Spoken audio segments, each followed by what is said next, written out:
৩ নং আঙ্গারপাড়া ইউনিয়ন পরিষদ বাংলাদেশের রংপুর বিভাগের দিনাজপুর জেলার খানসামা উপজেলার অন্তর্গত একটি স্থানীয় সরকার প্রতিষ্ঠান।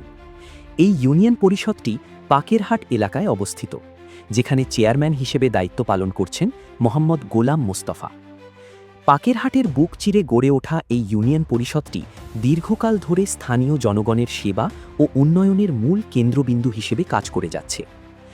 সরকারি সকল সুযোগ সুবিধা এবং স্থানীয় উন্নয়ন প্রকল্পগুলো শতভাগ স্বচ্ছতার সাথে সাধারণ মানুষের দোরগোড়ায় পৌঁছে দেওয়াই এই পরিষদের মূল লক্ষ্য। ইউনিয়ন ডিজিটাল সেন্টারের মাধ্যমে ঘরে বসেই নাগরিকরা পাচ্ছেন শতভাগ ডিজিটাল সেবা। জন্ম ও মৃত্যু নিবন্ধন, ওয়ারিশ সনদ, প্রত্যয়নপত্র থেকে শুরু করে সামাজিক নিরাপত্তা বেষ্টনীর আওতায় বয়স্ক ভাতা, বিধবা ভাতা এবং প্রতিবন্ধী ভাতার সমস্ত আবেদন ও সেবা এখান থেকেই পরিচালনা করা হয়।